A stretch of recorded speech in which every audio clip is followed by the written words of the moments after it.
What's going on, everybody, and welcome to the Lakers Outsiders podcast. No, your ears are not mistaken. This is not Gary Kester. This is actually Hani Amadian hosting this one. After years of being under Gary's iron fist, I'm allowed to host a podcast for once. In all seriousness, schedules didn't work, so Gary's not going to be on this one, but we have a really fun show for everybody to listen to during the holidays. And I am joined by three of our esteemed colleagues. Number one, our guy, Kyle Hartwick. How you doing, Kyle? My alternate name is just not Gary Kester. I like that. I like that name. You got to change your Twitter handle to it. No, actual Christmas dog forever. Also joining us is our recently graduated friend, Mr. Dylan Heiser. How are you doing? Ooh. I'm doing great. I need a job. Recently fired too, right? Yeah, that's why I need a job. Yeah. I'm doing great though. Up and down a couple of days for you. Yeah. And finally, our soon-to-be graduating friend, Mr. Kendrew Abueg. How are you doing? Doing all right. Just want to give a quick shout out to everybody in California affected by the Vox Media news, SB Nation, what the hell, and also reverse shout out to Kumail Nanjiani. I'm going to be buffer than you in a year.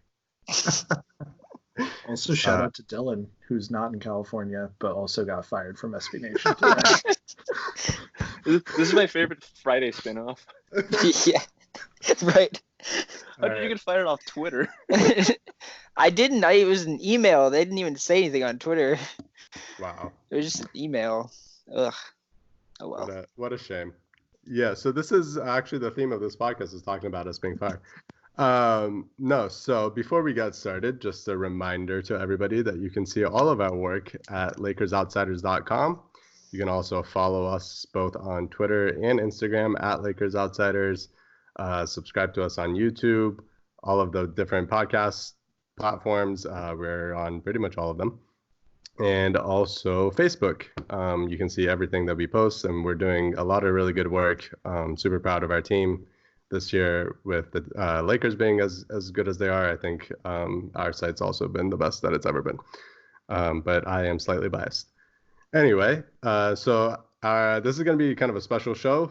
We haven't done this in a while, but we are doing a draft because it is the end of the decade, if you haven't noticed. And we're going to be drafting our basically all-decade Lakers team.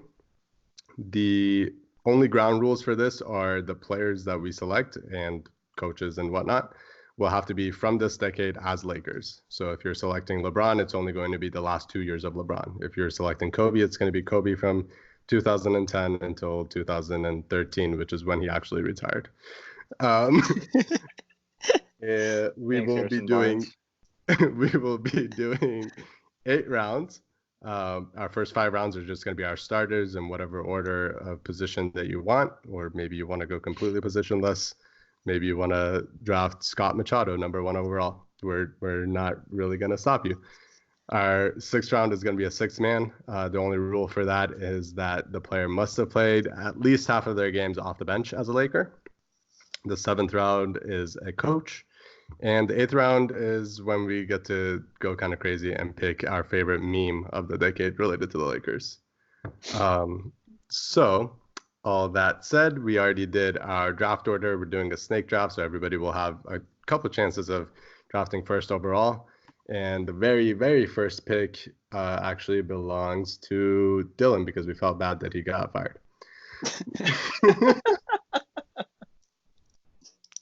We're gonna, keep bringing that up. It seems like, all right, cool. So, after much deliberation, I was thinking immediately, oh, LeBron, he's the best player that's ever played for the Lakers. But then I also thought about those 47 minutes that Chris Paul was a Laker, and but ultimately I decided on going with Kobe. He's my favorite Laker of all time. He won a title this decade. And from 2010 to 2013, before he tore his Achilles, he was kind of insane. He was averaging 27 points, 5 rebounds, 5 assists, 45% from the field. the D'Antoni year, which is personally my favorite year that we saw Kobe. Before he tore his Achilles, he was averaging 27 points as a 34-year-old, which is kind of nuts. And then, yeah, and we kind of saw, like, I always wondered, like, what he would be like if he played under D'Antoni, like, earlier in his career. But yeah, that's my favorite version of Kobe, and it happened to fall in this decade. So yeah, we're gonna go with Kobe number 1. Yeah, I don't think that's too surprising. Actually, just because I'm interested, did both you, Kyle, and Kendrew, did you guys both have him number 1 on your big board? Nope. Ooh. Ooh, all right. Okay, so maybe we weren't all expecting that. I mean, I personally did. I agree with Dylan that LeBron is the best Laker to have played for the team this decade, but Kobe's got a couple extra years on him and has a title in this decade, so I would have picked him as well. All right, so the number 2 pick in this round is Kendrew. All right, so this guy does not need a lot of introduction. You guys have kind of inferred to him before. One of the greatest players to ever touch a basketball. One of the greatest players to, actually, arguably one of the greatest players to be in a Lakers jersey. Ryan Kelly. No, it's LeBron James. So I'm counting this year as the year he actually really started playing for the Lakers, because last year was kind of a gap year. You know, he was trying to get his entertainment stuff in check. He got Spring Hill Entertainment going. He's got Space Jam 2 all planned. He's got his endorsements, you know, all that. So this is the first real year we're getting LeBron James. He's not playing with a bunch of scrubs. And he's averaging a career high in assists. His first time, he's almost averaging 11 assists per game. And also he's playing career low in minutes at 34.7, which is kind of crazy. And also he's shooting his career in terms of career 4th from 3-point land, which is pretty great. So yeah, I love him. Thinks he's awesome. And I have way too many LeBron jerseys, but you know, I can't wait to get another one that isn't complete trash like the City jerseys that came out this year. Yeah, I don't think that's I don't think that one is surprising, but I was wrong the first time. When you say he had a gap year, you're right, because it did kind of remind me of when somebody graduates high school and then they go traveling and waste all their money for a year and then go to college. Oh yeah. But yeah, it's I guess paid dividends because he's been fresh and playing really well this year. But Kendrew mentioned that this is the first year he's not playing with a bunch of scrubs, but then like you have to realize we're probably gonna be drafting a lot of those scrubs. This deck hasn't been the kindest. Yeah, the first like round or 2 of this are gonna be like, yeah, that all makes sense. And then when we get into like 3, 4, and 5, there's gonna be some weird names getting thrown out here. And I can't wait to take Matt Thomas. That's Lakers Summer League legend, Matt Thomas. There we go, baby. So I have the number 3 pick, and I actually think this might be the hardest pick to make, at least in this round. I've basically been going back and forth because I assumed Kobe and LeBron would be going 1 and 2. I've been going back and forth between Anthony Davis and Pau Gasol, and Pau has the accolades, obviously, because he was here much longer, won a title, but I think I'm going to end up going with Anthony Davis just based off this first 20-something games that he's had, where he's averaging 27 points a game, 9 rebounds, assisting at almost a career high level, blocking almost as at a career high level. He's just been amazing and doing it on both ends of the floor. And in terms of pure talent, I think he would be hard pressed to find really anybody better on the Lakers over the past 10 years or so. The silence is making me think you guys don't agree. No, I absolutely agree. I thought someone else was going to jump in. I'm trying to be cordial over here, you know, because Dylan, I was going to let him have the first word since he lost his job today. I'm just angry that Hani stole my pick. So. All right. Well, you do have the number 4 pick, so now you get to choose your backup option. I'm interested in knowing, or in figuring out if you guys know what the lowest field goal percentage that Pau Gasol shot while he was a Laker in this decade. In terms of like per season? Yeah. That's a good question. Any guesses? I want to say like 49%. Okay. I'll go like, I feel like the reason you're saying this is because it's really high, but I do feel like you had like one kind of low percentage one because D'Antoni made him shoot threes. So I'll say like 46%. Yeah, so it was 46.6 was the lowest that he shot that was my guess. as a Laker. I mean, obviously it's gotta be Pau next. I think the top three. I mean, Hani was kind of debating AD and Pau. I think the top 3 or 4 are all pretty safe, secure. As to why we're picking them. Pau's got the titles. He's got the dynamic duo. He's the Hani Amadian to Kobe's Jacob Rude. And he was just like an all-time favorite Laker for a lot of people. I know there are some people who aren't the biggest fans of Kobe Bryant, and I feel like Pau kind of stepped into the role for a lot of people as their favorite player on the Lakers in this decade. Kind of like how Derrick Rose was a lot of people's favorite player on the Bulls when I was a Bulls fan, but my favorite player was Luol Deng because I don't know, I just liked him better. So I completely understand why people love Pau, and that's why I have him number 4. Yeah, big fan of Pau. I love like everybody on those title teams, but Pau was really close to the top for me. He's just super fun to watch, and really easy to root for. All right, so we'll do a summary of the first round. So Dylan with the first overall pick drafted Kobe Bryant. Kendrew picked LeBron James after that. I picked Anthony Davis, and Kyle picked Pau Gasol. So now we're starting round 2, and Kendrew has the top pick in this round. All right. So real quick, are we judging this based on like, if these teams played against each other, like who would win, or are we going just on? It's a good question. So basically my plan is, and I probably should have told you guys before, but we'll put these on Twitter and have people vote and say which team is the best, I guess.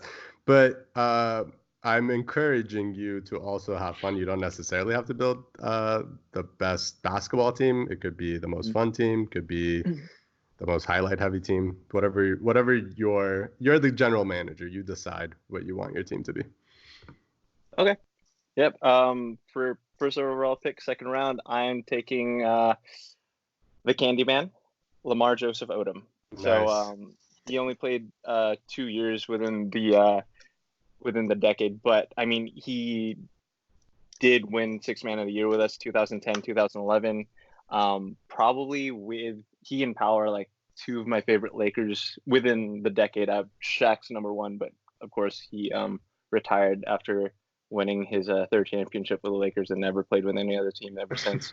But yeah, Lamar Odom probably is like one of those players that like people answer to like, who do you really want to see in this era? He was like truly one of those just versatile bigs who could handle the rock, run the break kind of thing. And he really unlocked a lot for Pau, I think. Having Pau shift to the 5 and then Elo kind of just being that point forward. He has so many like passes that I remember just like yelling at the TV with excitement for, just because he was just such a smart and exciting player. And I love the guy, and glad he's doing it okay. Yeah, Lamar is probably my favorite Laker of all time, and just really always loved his game. So I'm really kind of interested in that you picked this because you have the top pick in the 6-man category, and I was thinking of taking Lamar because I think that's the very clear answer for who you would have picked in that round. But I guess you're smart to get out ahead of that.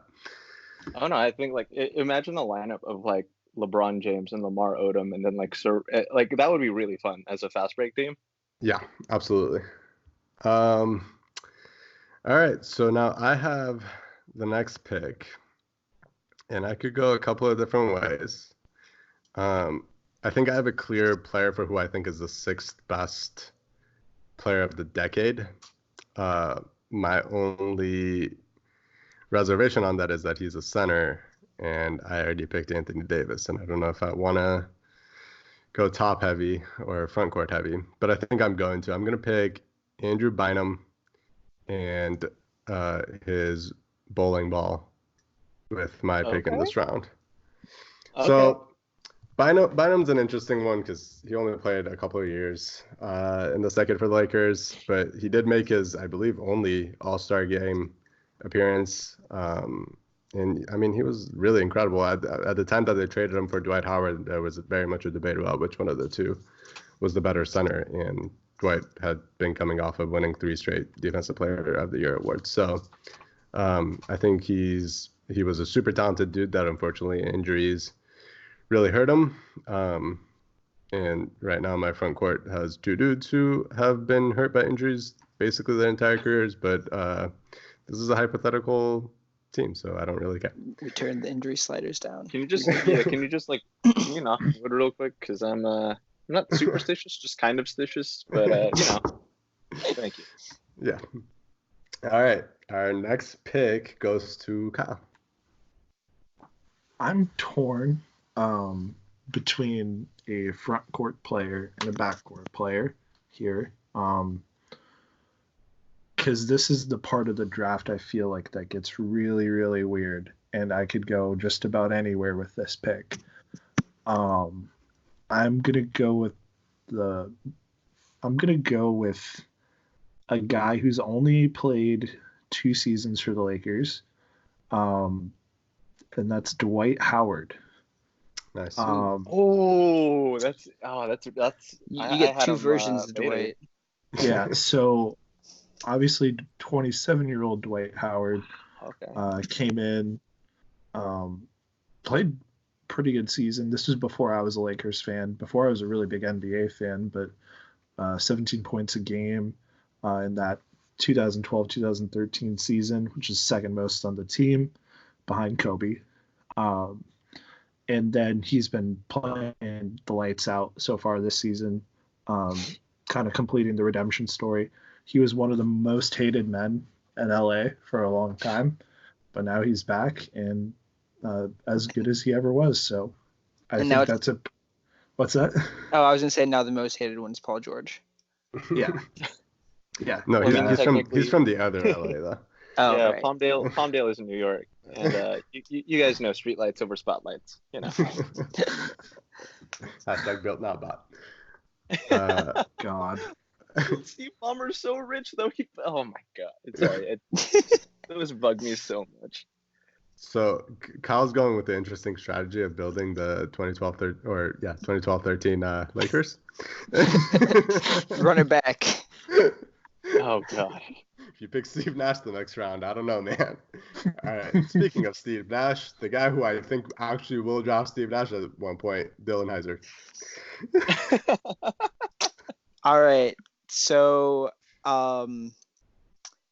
yeah, this is a really tough one because this is where like the value in players drops off quite a bit.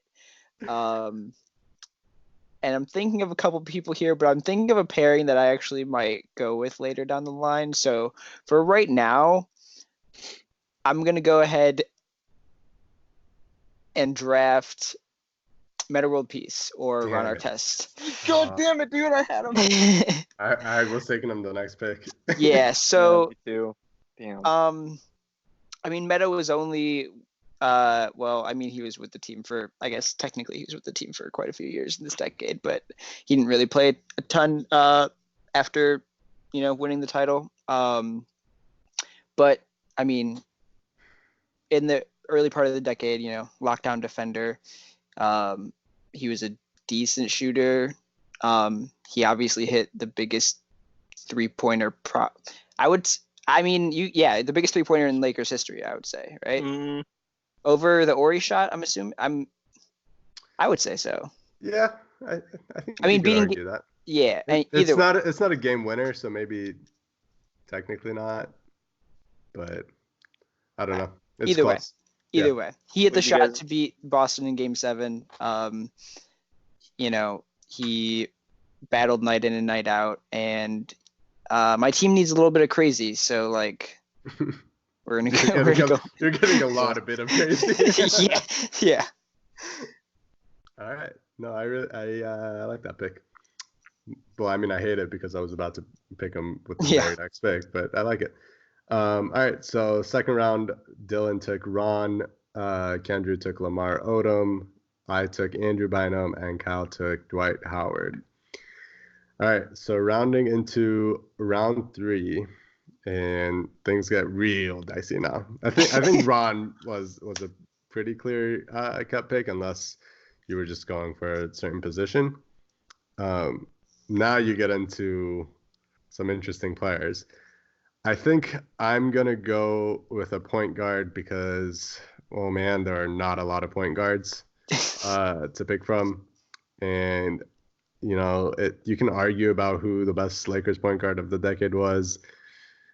But I need some shooting on a team with 2 bigs, and I need some flair and flashiness and somebody to record Andrew Bynum's various hijinks. I'm picking D'Angelo Russell. Wait, not Ramon Sessions? Say that again?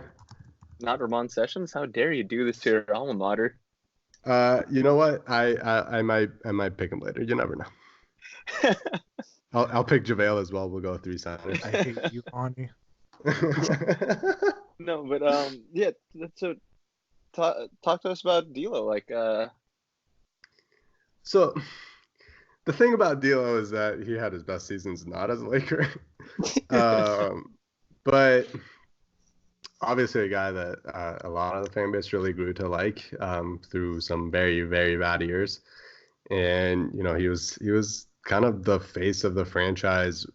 Other than the last year of Kobe, while the team was going through their worst spell in franchise history. But he's a guy that I always really, really enjoyed his game. Number one, the way he got his buckets, the passing that I think kind of got a little bit underrated, but he's a very flashy passer. And he's a guy who can really knock down threes. He shot about 35% from 3 while he was a Laker.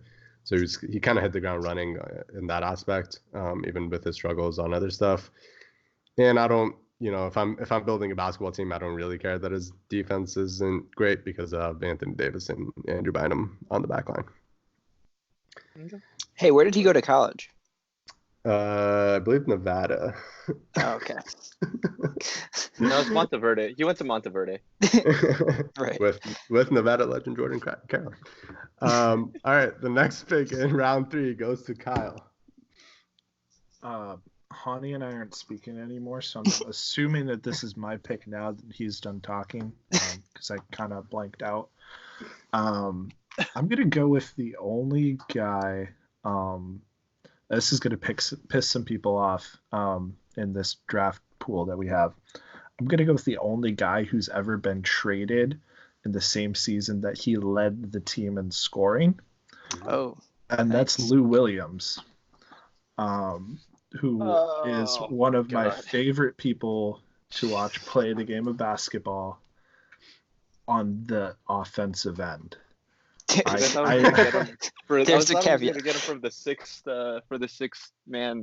Yeah, that 6-man category is gonna be. Yeah, I was just rough. Jabari Brown, come on down. Here's the thing, like a lot of starters terrible. were awful. Yeah. So Lou Williams is by far like 6th man of the decade in general on any team. Yeah. But I think he's good enough for a 3rd pick here, and we'll put him in the starting role, especially because I have a pretty big team right now. I need somebody who can get out there and just kind of shoot, and that's exactly what he can do. He can take over the offense at any point when he's out on the court, and he actually did that as a Laker. He was kind of annoying some nights, but overall, I think that the good outweighs the bad with Lou Williams, and yeah, pretty good pick. Yeah, I don't hate it. All right, Dylan, you are up. Okay, so this is tough because yeah, like we've said, the talent wasn't always there for the team this decade, but I am actually gonna fulfill my destiny here Oh Lord. and go ahead and draft Steve Nash. Oh my God. Look. Wow. Okay, look, this let me explain why. Okay. Wait, real quick. He's gonna be on the bench for most of this. Look, injuries are off. He played in 65 games in 2 years. He's 38 years old. I get it. But I need somebody that can shoot the ball. He shot 42% as a Laker. 11 points, 6 assists. Terrible defense. That's a nice way of putting it, though. But the point guard options are really slim, so I wanted to get out ahead of it and get somebody that can spot up and hopefully run pick and rolls with whoever I draft for my bigs, because again, not the most talented group left. So maybe he can turn one of those people into like prime Amari Stoudemire or something. Good. But yeah, so we're gonna go with Steve Nash there. So a few years ago, on a whim, we did a draft on this podcast of all-time Lakers, and Dylan picked D'Angelo Russell when he was like a year into his career. I had high hopes. I think this is worse. Is it? I don't think it is. And I'm not saying. No, I legitimately was deciding between him and Lou Williams. Well, like I wasn't. 1 pick ago. I'm not saying that the D'Angelo Russell thing, or that this thing is good. I'm just saying the D'Angelo Russell thing was bad. So. Well, I won't argue with that part. Yeah. I'm a big Steve Nash fan. Like, relative to Lakers fans, I love him way too much. I have a Lakers jersey of Steve Nash, but man, he played 65 games. I have a D'Angelo Russell Nets jersey, Hani. I want you to know. Me too. That I'm fighting you. I don't have a D'Angelo Russell's Warriors jersey. I mean, now we have to make Dylan buy a Steve Nash jersey, but he got fired today, so I can't really do that. I had Nash. Nash's, like, I had his son's Nash jersey. That was my second jersey that I ever owned. And that's Steve Nash. Yeah. Nice. And yeah.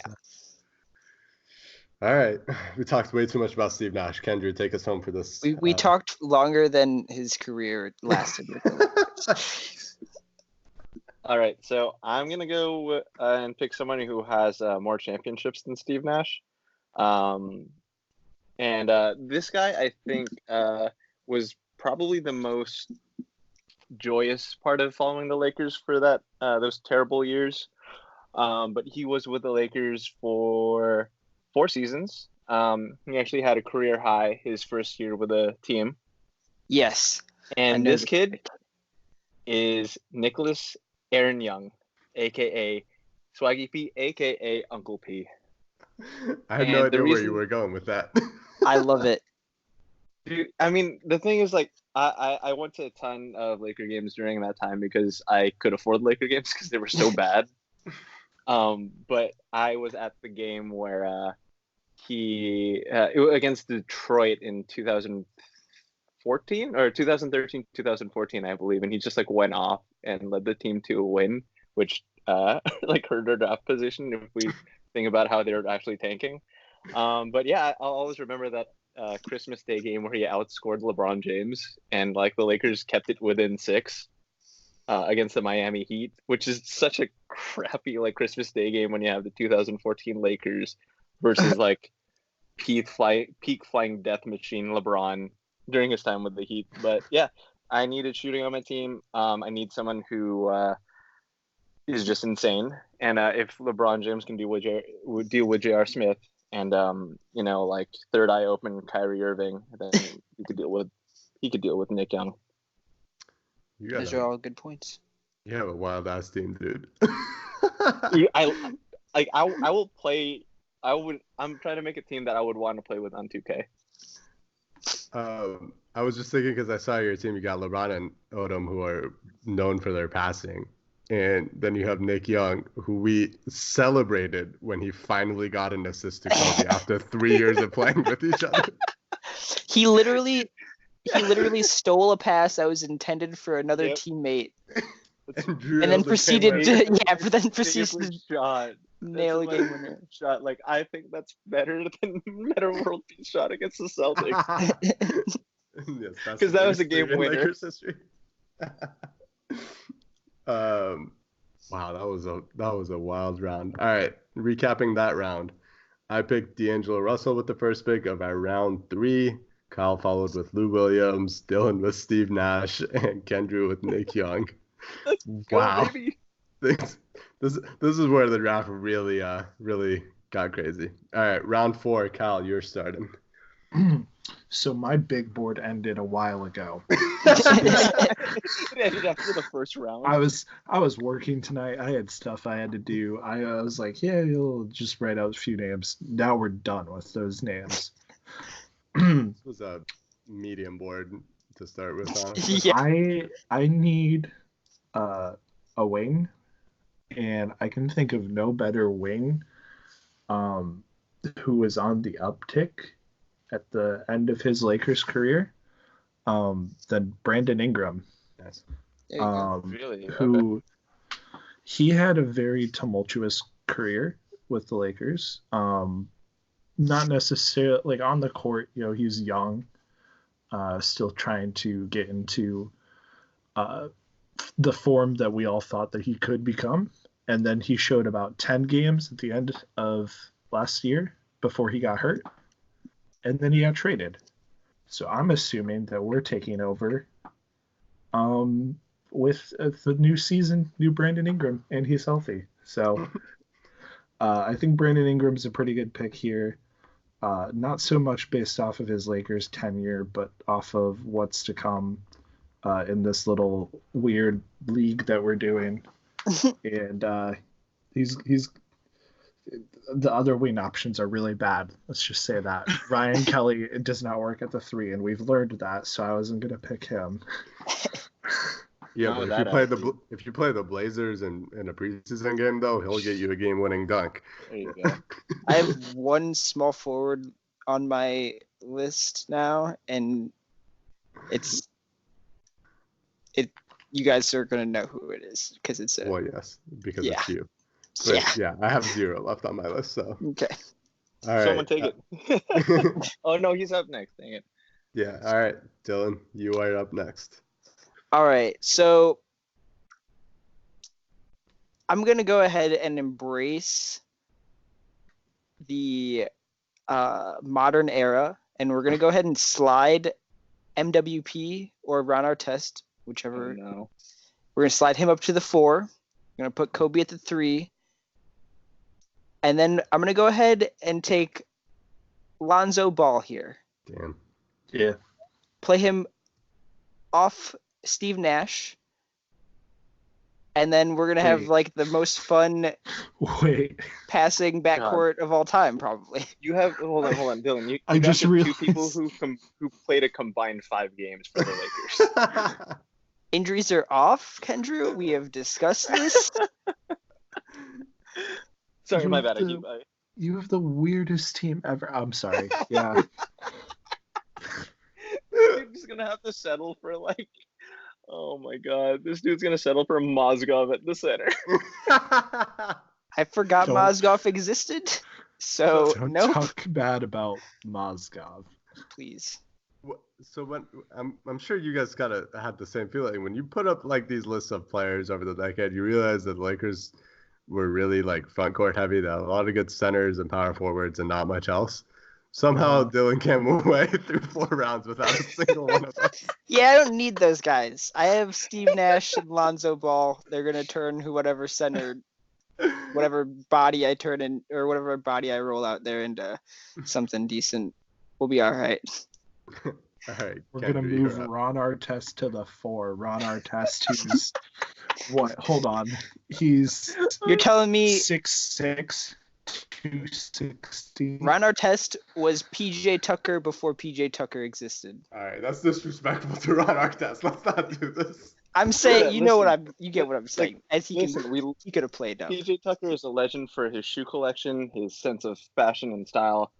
All of those things mattered, but there was one person who was out there drinking Hennessy at halftime with the Chicago Bulls, okay? Oh, man. Love me some Ron. All right, Kendra, you're up. Love me some Hennessy. All right, so I know, I've noticed. I'm getting it weird with it here. So this guy I love for, well, he was kind of like a novel thing. Shout out to him for being part of a backcourt that was Asian American. Y'all know who this is. Filipino American Jordan Clarkson. I am taking him. I'm gonna have him as my point guard. Oh wow. Yeah. Hey, point guard Clarkson, his rookie year was good. No, absolutely. He actually averaged his career high that year, 3.5 assists per game. So to go along with that, very fashion forward. Dude looks good. Defensively, my backcourt is pretty thin, but the thing is, they're going to be too good looking to ignore. And honestly, I'm kind of devoid of all logic. I actually had Sean Williams up here, but I was like, you know what? I think I can work with this. But anyway, Jordan Clarkson was awesome. And I think he and Nick Young make a pretty good backcourt in terms of entertainment, not so much actual like skill and stuff like that. But I just want to ask you guys, if you were an NBA player, would you have who else would you rather have as mentors in Nick Young and then J.R. Smith? That's awesome. Yeah. And it's incredible that you can see both of their influences on Jordan Clarkson. Like, it's very clear. He Jordan literally doesn't have any tattoos. Yeah. And now he looks like a mural. Yeah. Yeah, he got like his entire body tattooed in like 4 months of being in Cleveland. And like, what else are you gonna do in Cleveland? I was gonna say I'm near Cleveland, so like I understand, but like Actually, you could probably get fired from your job that doesn't have to do with your location. Yeah, exactly. All right. I got the last pick of this round. You guys went pretty crazy. I actually really wanted Lonzo to pair him with D'Angelo Russell so we could all reminisce about what could have been. I'm feeling pretty confident about having the best team here. If I'm keeping it real with you guys, I'm gonna add another guy to kind of balance the offense and defense and give me more shooting. I'm gonna go with who I think legitimately is the second best shooting guard to play for the Lakers this decade, in Danny Green. Yeah, I was thinking about him. So a wine connoisseur right there. Yeah. So obviously, kind of like AD, who is also on my team, Danny hasn't played a lot of games, and if you ask certain Lakers fans, they'll say he's been kind of disappointing. I don't really agree, but he's your prototypical 3-and-D guy. He's going to play great defense, and he's going to hit a lot of shots. He's shot 36% as a Laker so far. Kind of streaky, but I don't think you'll find too many better 3-and-D players, and especially not on the Lakers over the past decade. And I think he just fits. Have you seen KCP the last month? Hey, man, he was on my board. I just want to put it out there, like, he's going through a cold streak, but he's still averaging 36 from. Yeah, it's nuts. He's like, I feel like he hasn't hit a 3 in 2 weeks as of when we're recording this, but he's that good. All right, I'm gonna do a recap of the whole draft so far, just your teams, since we're halfway through. Dylan, who had the first overall pick, has a team of Kobe Bryant, Ron Artest at the 4, Steve Nash, and Lonzo Ball. Kendrew has LeBron James, Lamar Odom, Nick Young, Jordan Clarkson. Woo! Let's go, baby. I have Anthony Davis, Andrew Bynum, D'Angelo Russell, and Danny Green. Kyle has Pau Gasol, Dwight Howard, Lou Williams, and Brandon Ingram. All right, so we're doing round 5. This is our last round for picking starters for the team, and Dylan has the first pick. All right, so again, going with the the modern NBA approach here, and we're gonna go with our starting center, Julius Randle. Yeah, so. I had him. I had him next. I kind of Pretty good expected one. that to happen. Yeah. So he obviously, like a lot of the young guys, I think put up better like counting stats away from the Lakers, but I think his last year in LA was his best year of his career thus far. He was really good, or he was showing way more what he could do offensively, and he was a really good small ball 5. He played great defense. He ran the floor in transition, and he was a capable passer. And so, yeah, we'll pair him with Meta World Peace or Ron Artest, and that's going to be my front court, and you would not want to get into a fight with either of them. I promise you. Ron Artest famously was like a mentor to Julius, I believe. Oh, yeah. Especially defensively. So Yeah. Good on your chemistry, except you also have Steve Nash and Kobe Bryant. All right, next pick goes to Kendra. All right, I was gonna pick a big just to spite Hani, but I realized he's not gonna be able to pick him up because he already has his bigs. I mean, I could. I mean, you could, but I'm here to win. I'm here to make a fun 2K team. So we already have LeBron James, Lamar Odom, Nick Young, and Jordan Clarkson. We need a goofy guy. Nick Young is a really serious dude. But I'm gonna go with Splash Mountain. I'm gonna go with Brook Lopez. Oh wow! I thought it was gonna be JaVale. Oh man! How could you not reunite Swaggy P and JaVale? Oh. I was, but I just like I said, I'm gonna pick up 2K for like $20 tonight because everyone hates the new one. So I'm thinking about like making this like an actual like street team and then like trying to play with it sometime. So yeah, I thought Brook was great. Like it definitely hurt the team when they let him go or they decided not to bring him back. But he had a really good season. That one season that he played with the Lakers, if I recall correctly, he like led the team in like 3-point percentage. But yeah, I thought, yeah, he shot 35% from 3 that year, so probably yeah. But defensively he was great, and rebounds kind of dipped. But I mean, then again, we do have him shooting threes. But throw that on a team with LeBron James and Lamar Odom, and I think that's a pretty good front court right there. Yeah, I really like that pick. Yeah, your backcourt is hilarious, but your front court is really good. Yeah. It's about balance, you know what I mean? Yeah, sure. All right, my pick. I genuinely don't really know where to go with this. JaVale. Andrew Bynum at the 3. Yeah, I mean, I gotta go for some sort of wing. Don't take Anthony Brown. I could take Anthony Brown, but I want a good team, so I wouldn't. Am I gonna do this? You know what? Do it. I know exactly what it's going to be. I'm gonna pick Kentavious Caldwell-Pope. Good. Wow. Kung Fu Kenny. Got a lot of chemistry now. I got 3 guys from this year's team. I don't think that's a coincidence. And yeah, I mean, other than the time he literally spent time in house arrest, I've been a big fan of KCP on the Lakers. I know he has his struggles and goes through some slumps and makes Lakers fans despise him for some reason. But I think, like, generally speaking, he's been a really solid player for the Lakers, which kind of shows in the fact that they keep bringing him back, and also the fact that he's clutch. Yeah, I've turned into a KCP stan this year, actually. So Yeah. I really like that pick, and I'm kind of mad. I wanted him. So that makes me question things because you stand some bad players, but Ron Jones. Baker will find his way back to the NBA.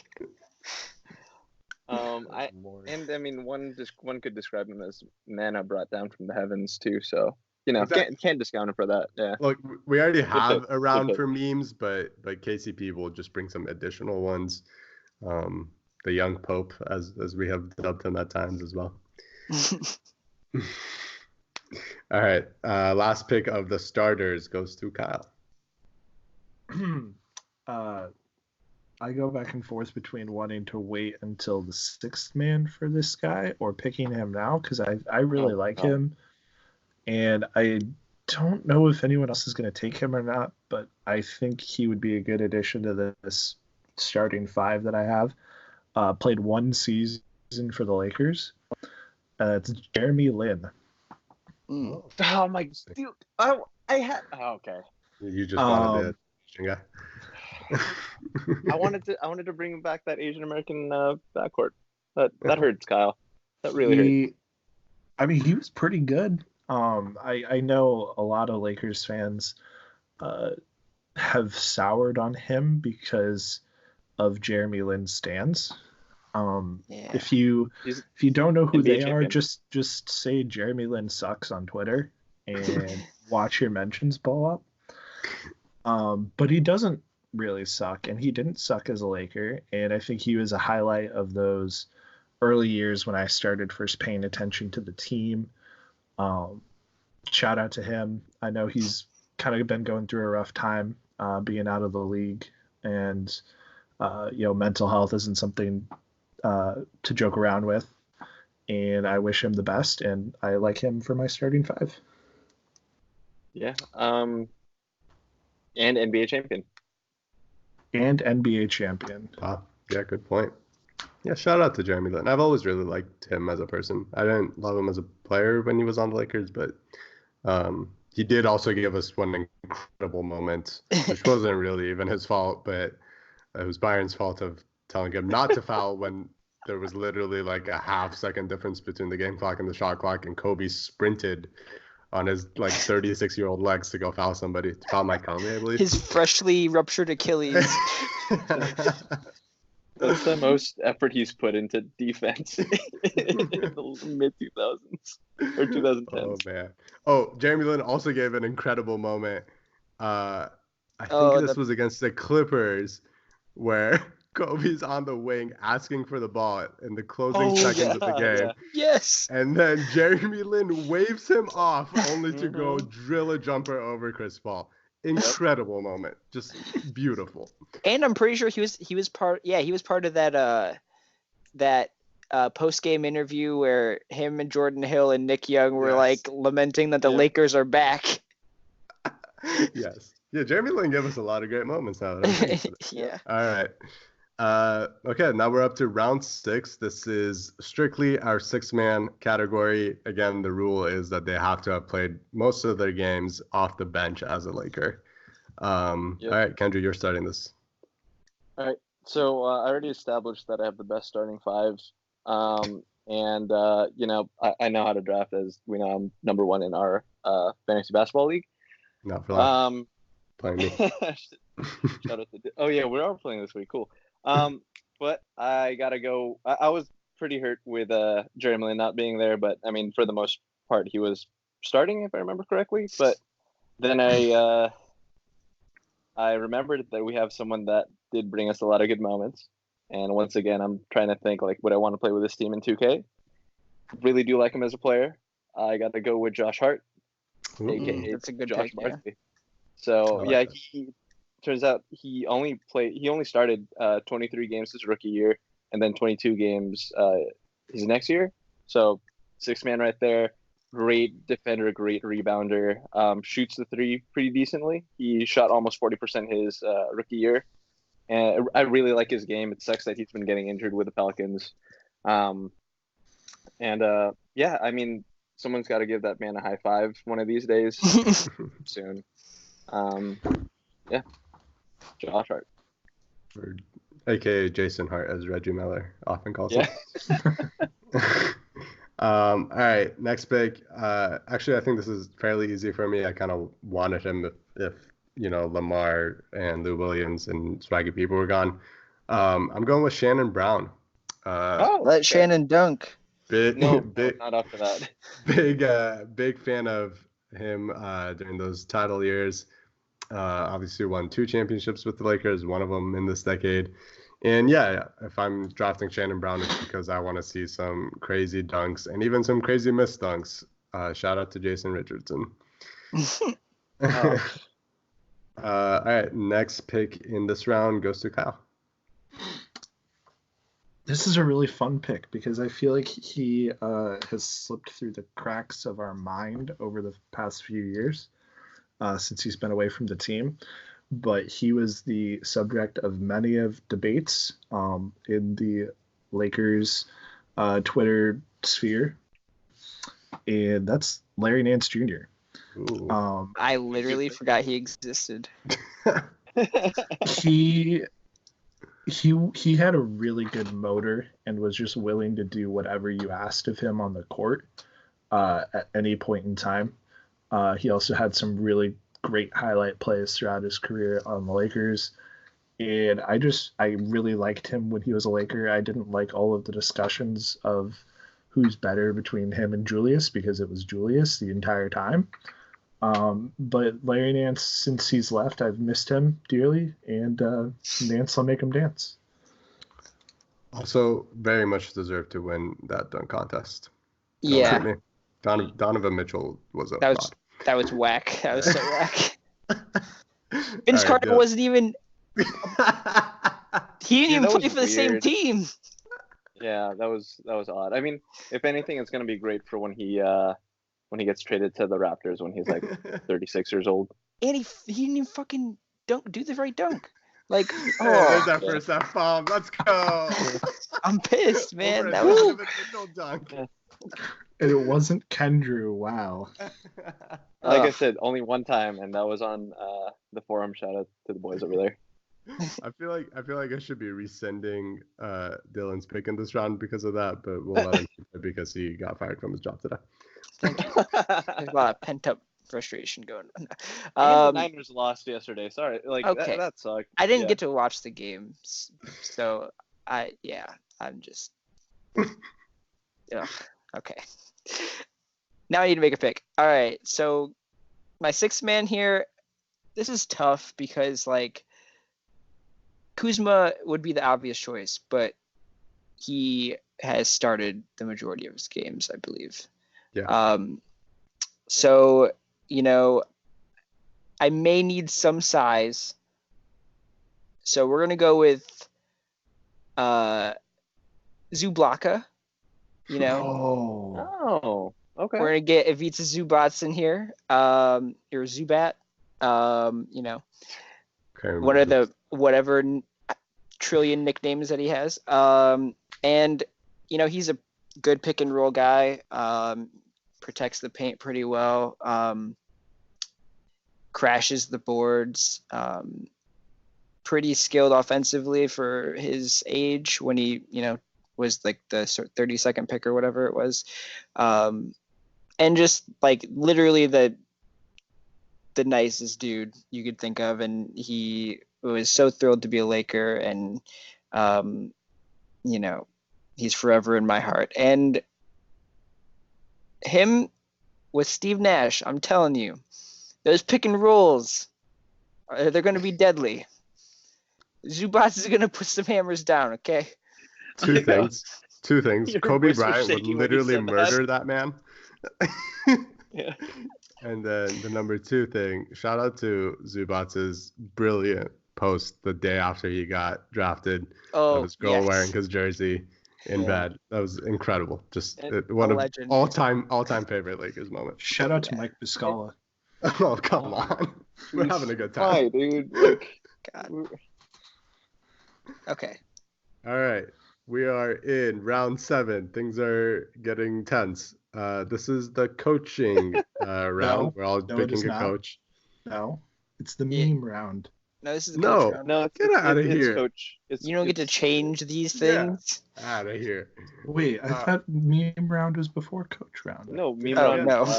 Get out of here, liar. Anyway, Make him pick last for both. I'm glad that I have the top pick. Insubordination.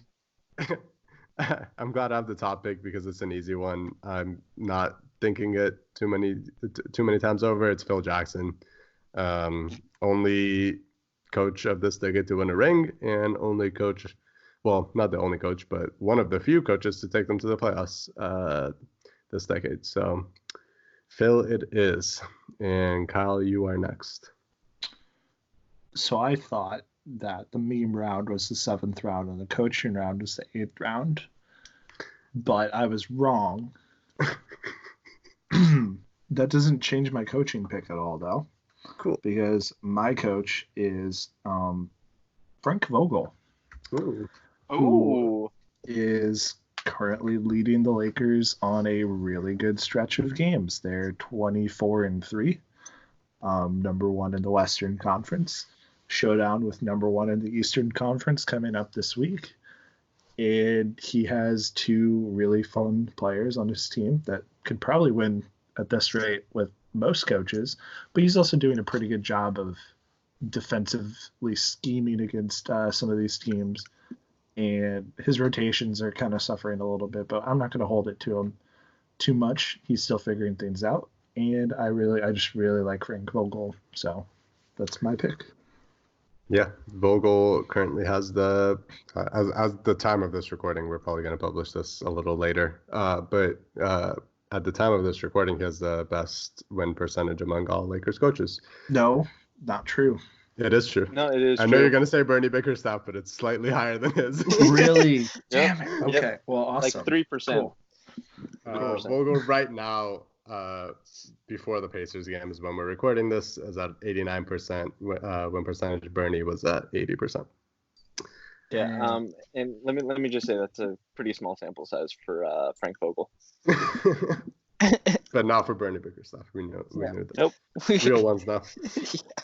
All right. So your pick. All right. So I'm a little upset because I thought I was going to be able to get Vogel. Me too. But, the Lakers have had 3 good coaches this decade. So I'm fine with this. We're going to go with Mike D'Antoni. The ability to get the best out of everybody on the offensive end is what Mike D'Antoni is known for. And I mean, we saw that Kendall Marshall season. We know. So yeah, putting him at the helm for my team with Steve Nash, Lonzo Ball, Julius, and we saw the Kobe year that he had under D'Antoni. I'm actually pretty thrilled with how that turned out. So yeah, Mike D'Antoni is the coach pick here. And yeah, good luck with whoever. Oh, Kendrew goes next. So yeah, good luck, Kendrew. It's Bernie Bickerstaff. Like you're giving me the options of going Bernie Bickerstaff or Mike Brown or Byron Scott, or Luke Walton. Whatever about him.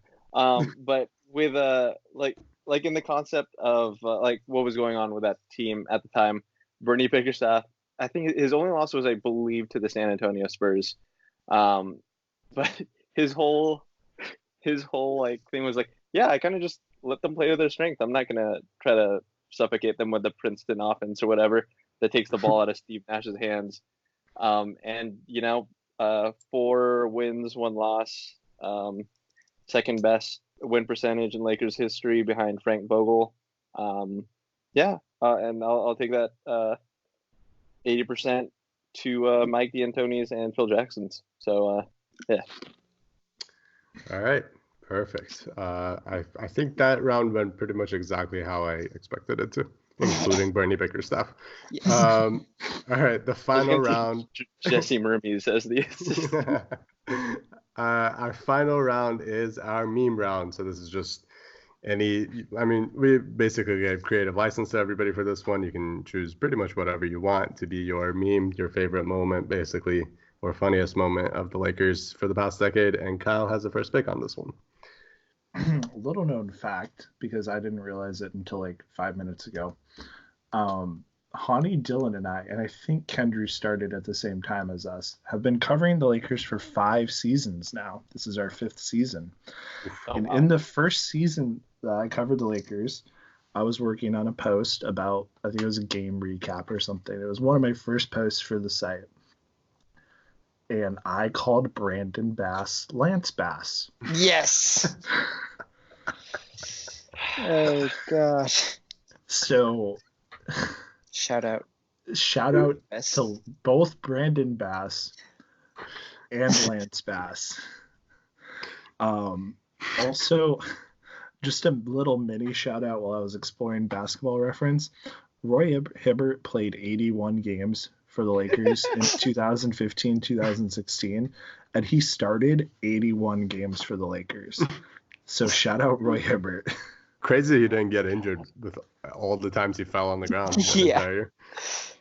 Yeah. All right, that was slightly unexpected. Yeah, that was wow. Shout out to Brandon Bass, though, one of my favorite forgotten Lakers. He had a pretty solid year. All right, next pick goes to Dylan. All right, so this is tough because part of me wants to go in one direction, but I think I'm just going to stick to my heart here. And this may not be everybody's favorite meme, but I'm just going to go with the existence of Earl Clark. What? So when we made the trade with Orlando for Dwight Howard, we also got Earl Clark in the package. He ended up having his best year of his career with the Lakers, and it was My goodness. legitimately pretty fun. And I was the biggest Earl Clark stan. Well, the only Earl Clark stan, probably. And D'Antoni loved him. I remember yeah, that. he was probably like, yeah, he was probably like one of our 5 or 6 best players that year. Yeah, people would say like, oh, Earl Clark's the best, was the best player of the Lakers, or the best player in that trade that included Dwight Howard, and all that kind of stuff. But yeah, just Earl Clark's existence is something that I forgot about for a while, and I'm glad that those fond memories were brought back by this podcast. I am thoroughly confused by what you think a meme means, but Yeah, we'll, you said yeah. Wow. Well, you said Wow. you said your favorite moment too. So I was thinking. I have All right. another meme moment if it can come back to me, but I'll let you guys go first. we can do it. Kendrick, go for it. I had no idea that this was going to slip to me, because I was like, oh, that's for sure going first in the meme round. It's the Nick Young question mark Yeah. face meme. Oh no, I let was me going have for a this. different one. Which Nick Young Like, meme? there's another one but Yeah. Nick Young is the man of the people, giving us memes, giving us content, and like that. Probably shout out to Cassie Athene. I think she was the one who captured that moment. But yeah, that's it's hilarious just seeing his reaction of like, wait, what? And then looks at the camera and just having the question marks pop up. It's the gift that keeps on giving. I know there's another one, but I don't want to spoil it in case Hani decides to take that one. So the other one that you're talking about is Nick Young celebrating after he shoots a 3, only to turn back and see it roll out of the basket. Which it is legitimately what I thought was going to go first. But now that you've taken a Nick Young one, I think I want to change it up. And there's a few. We mentioned the Kobe face after on Jimmy Kimmel watching Nick Young, Jordan Hill, Jeremy Lin, and for a slight second, Carlos Boozer celebrate one of the Lakers' like 20 wins that year. That's generous, probably 16. There's a ton of Alex Caruso memes. Yeah, I was debating the Caruso stuff, but a lot of incredible content. You could go with some Taco Tuesdays, It was a great little addition to our summer. I don't know if this is necessarily the best one, but I just don't want it ever forgotten. So the Lakers this decade once played a game where they literally ran out of players. Yes.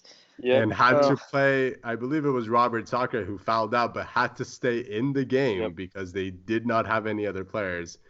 And our boy Chris Kaman was out there just lying down on the bench taking a nap. And I think that is my favorite meme of the Lakers decade. That's Nice. great. Nice. Yeah, that was against the Cavs.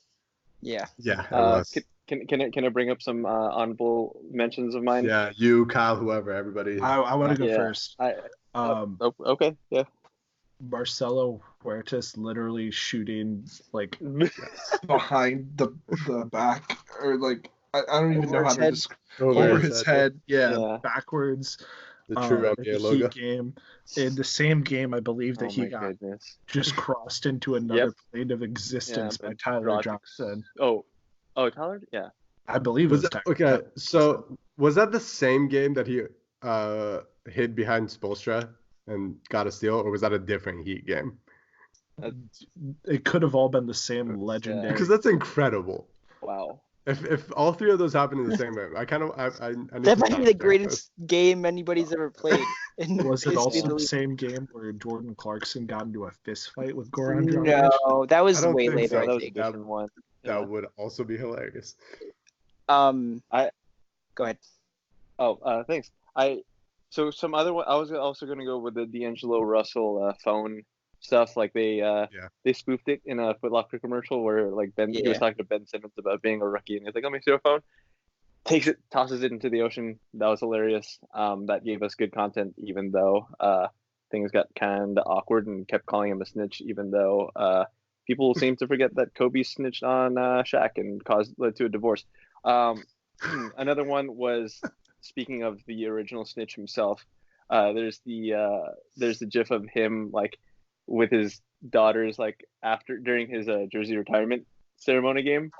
Yes. They're just leaving early. Yes. I thought I was gonna get that one, or I was gonna pick that one if because the other memes were taken.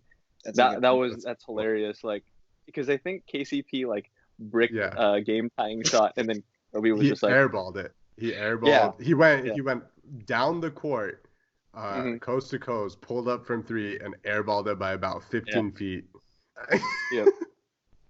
Yeah. So that's a priceless moment, and then another one I'd probably go with. I had a. No, that's a. Oh, the Mike D'Antoni going better days when Magic Johnson kind of quit, and because Magic Johnson of course hated Mike D'Antoni for some reason because he wasn't Byron Scott, I guess, and it was just like, oh, better days are here, Lakers fans. And then Mike D'Antoni, when asked about Magic leaving, was like, oh, better days are here, or something like, or his like wife said it or something like that. But that I thought was such a vicious burn, and I love old Pringles for that. Magic's "I Ain't Gonna Be Here" is very underrated as well. Oh yeah. All right. Oh, you got more? Yeah. We like forgot that Ronnie Price tried to get a steal by throwing his shoe at the ball. Yep, another. And then one of my favorites as well, and a shout out to this guy because he's an absolute legend. But Tariq Black, when they had that huge scuffle, I think it was against the Kings with DeMarcus Cousins. Yeah. His face was just like, bring it on. Like, I'm ready for whatever is about to go down. Tariq Black, absolute legend. Underrated part of that. Well, there's a couple parts to that. The Tariq Black face is incredible. Julius Randle's face, and then I believe he like hit a game winner after that. That's incredible. And then in that same moment, Lakers former PR guy, John Black, his face during that whole scuffle is also hilarious. Yeah. That's a great moment. Shout out to Luol Deng for making $17.1 million to play 13 minutes in 2017-2018. That's my least favorite Lakers meme. Oh, wait, hold on. Okay, so there was None of these are winning. They're just all like things that make us laugh. Speaking of Mozgov, And so this reminded me of speaking of Luol Deng, this reminded me of the Mozgov deal. So like, I don't know if a lot of people even knew about this, but there was like some sign in some like protest where some person's holding up this sign that just had Timofey Mozgov's face on it with like the circle crossed through it, and then it said the Mozgov signing is the work of the devil. Oh my god. And that's one of my favorite pictures I have like saved in my phone. It's amazing. Wait, real quick, do you guys ever see the GIF edit of like Ronnie? There's like an alternate angle of Ronnie Price throwing the shoe, but it cuts to the dude throwing the shoes at George Bush.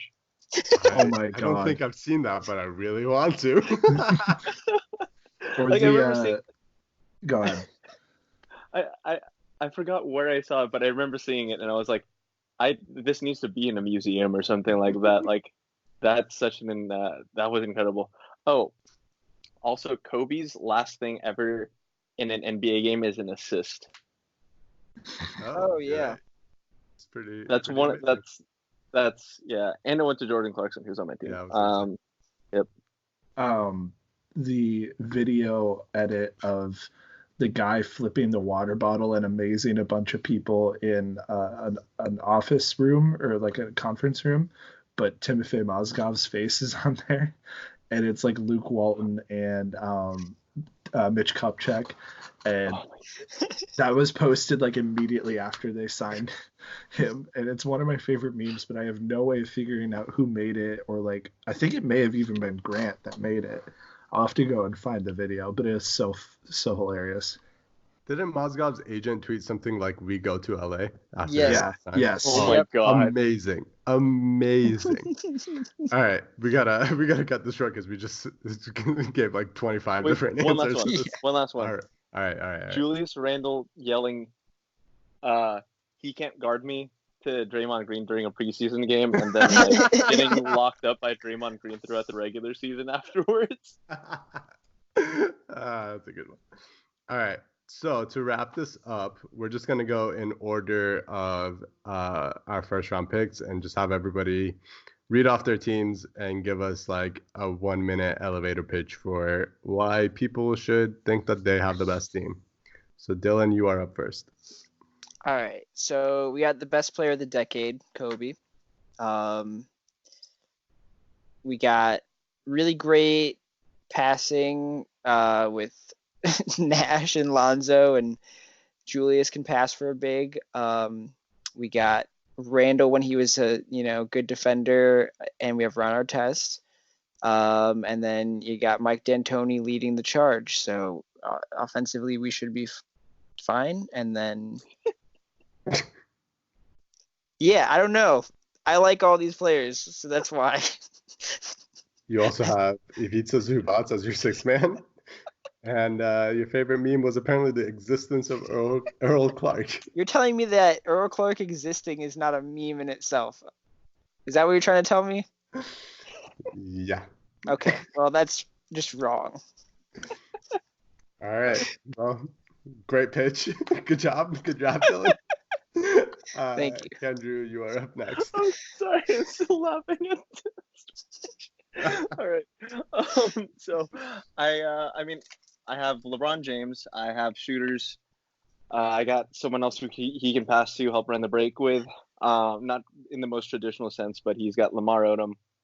Also get some shooting and defense off the bench with Josh Hart. Dylan spoke earlier about how no one gets most of those players as a coach than Mike D'Antoni. LeBron James is essentially that as a player. He elevates everybody around him. I got Brittany Bakerstaff, who's literally just going to let the team figure it out, play to their strengths. And then, so that's a good team on 2K. They're also probably the most fashionable team out there, except for Brook Lopez. And then the Nick Young question meme is arguably one of the most used GIFs of the decade. You could use it for anything. All right. Okay, so I'll go next. I have just an incredible front court in Anthony Davis and Andrew Bynum. As a reminder, we turned injury sliders off. I have a backcourt of D'Angelo Russell and KCP giving me a lot of three-point shooting and some defense from KCP. And my other wing is Danny Green giving me another 3-and-D guy. We're going to be locking guys up defensively and get enough shot creation from D'Angelo and let Anthony Davis and Bynum really do the rest in the post. Off the bench, I got Shannon Brown just to electrify the crowd with some dunks, as long as nobody tweets #let Shannon dunk.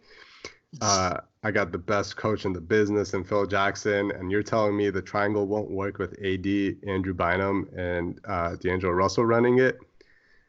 Yes. And then we're gonna be putting up the points. We're gonna be blowing out so many teams that Chris Gamen's gonna be on the bench taking a nap the entire time. All right, Kyle, you're up. That was pretty good. All right, listen up, fools. You got Pau Gasol and Dwight Howard. That who's leaving one of them unguarded to go double team Lou Williams? Nobody. Nobody. The 2013 San Antonio Spurs in the first round of the playoffs. Lou Williams going for 50 every night. Brandon Ingram, he's a good slasher. Really good. You know, he can do whatever you want. Then you got Larry Nance Jr. coming off the bench, providing that energy. Jeremy Lin looking pretty as ever, providing that championship experience. He's happy to be out there. Frank Vogel leading the charge. Lance Bass and Brandon Bass are both there, cheering on the team with the likes of Jack Black, Rihanna, and Jack Nicholson. Oh, man. Dylan sounds like he's questioning some things. Oh, no. Okay, so this wasn't. I just need to mention this because Lord. you mentioned Jack Black. I'm so sorry, but you brought this on, Kyle. Wait, hold on. Dylan, before you go on your tangent, I just realized you kind of sound like Tom Holland in the Spider-Man movies. Dang. I mean, thanks. I'm cool with that. That's fine. So Jack Black makes this video after Kawhi signs with the Clippers, and he's like, Kawhi. He's talking about Kawhi coming to LA, but he's like, wrong team, dude, and you fucked up or whatever, and like talking about like who's gonna win. He's like, it's gonna be the Battle of LA with Kawhi and the Clippers and LeBron and the Lakers. Who's gonna win? LeBron, of course. And it's like signature Jack Black. It warms my heart every time I see it, and more people need to know about that clip because he's a national treasure. We need to cherish him. Dylan might have lost his job today, but I think he also single-handedly guaranteed that I'll never get to host one of these podcasts again with 2 F-bombs dropped. I was quoting Jack Black. Okay. That makes it okay. All right, I think we're that going to wrap multiplies it this by up. 2. This went on longer than I intended it to. But hope everybody really enjoyed this. Once again, you can find all of our content on LakersOutsiders.com. A lot of great work being put on the site. You can follow us on Twitter at LakersOutsiders, on Instagram at LakersOutsiders. Please do that. We're doing a lot of cool stuff on there as well. Subscribe to us on YouTube.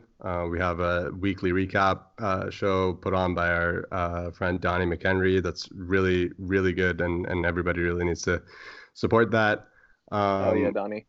Find all our podcasts on every podcast platform, iTunes, Spotify, Podbean, all of that. Like us on Facebook, et cetera. And I want to thank our 3 esteemed gentlemen for joining me in this incredible draft. Hopefully we'll have these teams up on our Twitter and put up a poll so you guys can vote and see who's the best, and maybe we'll decide on doing a bet or something for whoever is the worst to do something. Dylan still needs to pay up on being the worst tweeter last year and the reason the Lakers missed the playoffs. But until we figure that out, this is Hane Amadian for Kyle Hartwig, Dylan Heiser, and Kendrew Abueg signing off. Shout out Trey Johnson. Thanks.